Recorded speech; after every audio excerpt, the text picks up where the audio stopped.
Everybody, parents, before we talk about the kids on social media, let's talk about you on social media. There are some things parents should be thinking about before posting to their own social media accounts. Today, attorney Stan Gipe of Dolman Law is here with an important warning on how you can, of course, stay safe on social media and, more importantly, keep your kids safe on social media. Thank you for joining us, Stan.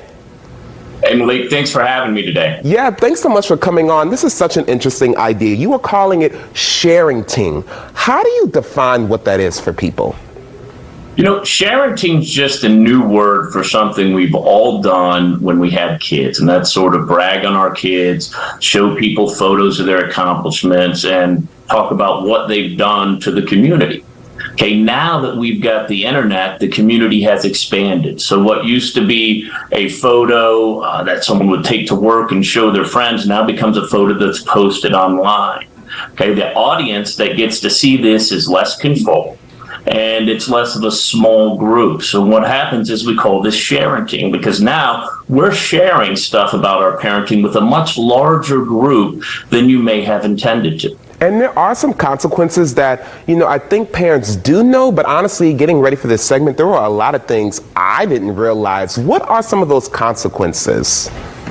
Let me just tell you, the one thing when I talk to parents about it that really opens their eyes to these sort of problems is I tell them, look, you're posting a picture of yourself, your family, you're at the beach, you're all interacting. It's your 8-year-old son, your 14-year-old daughter, yourself, and everyone, you're having a great day at the beach, and you decide you're going to post a photo to show what a great time you're having at the beach, and you post it to your website or some social media site. You've got an intended audience of people you wanted to see that, maybe your friends and family. What if you were to find out that photo of your 14-year-old girl in a bikini at the beach was on there, and that the audience that was interacting with it was primarily older single males? Okay, that would give you a different sort of feel about putting that photo online, and that's what you got to realize.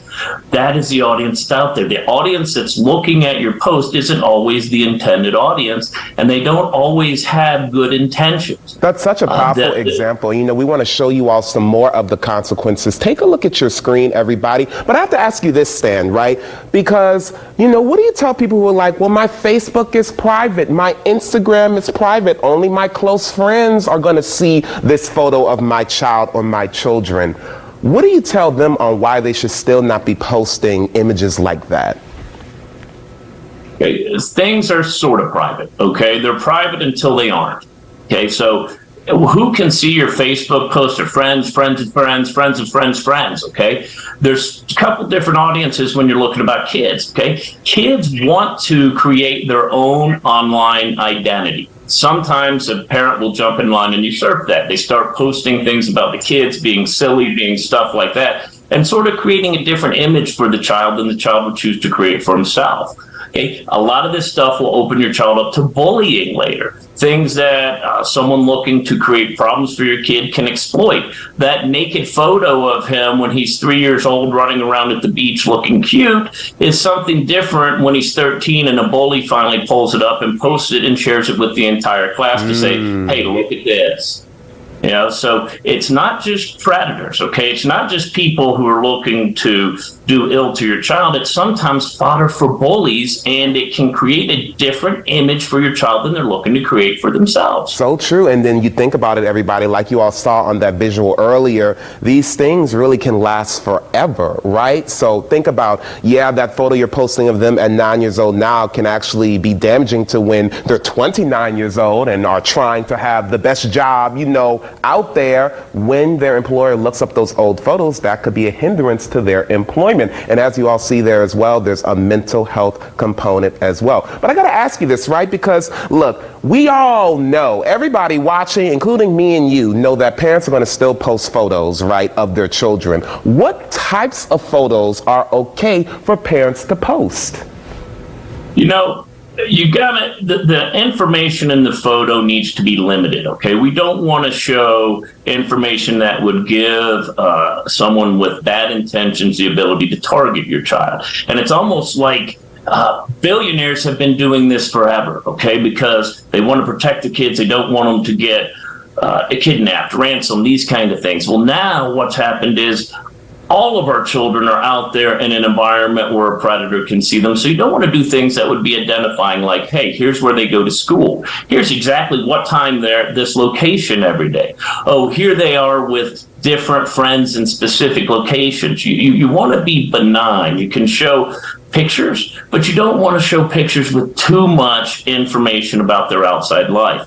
The other thing I'll tell you, always check the background on the pictures, okay? You never know what's sitting out there, and people who look at pictures, people who would stalk, people who would exploit, they're going to look at every square inch of that photo to see what's in the background, what they can use to sort of lure your kid if that's their target. So you're saying the first day of school photo might be a chop. That might be something that people really should not be doing anymore? What about a birthday?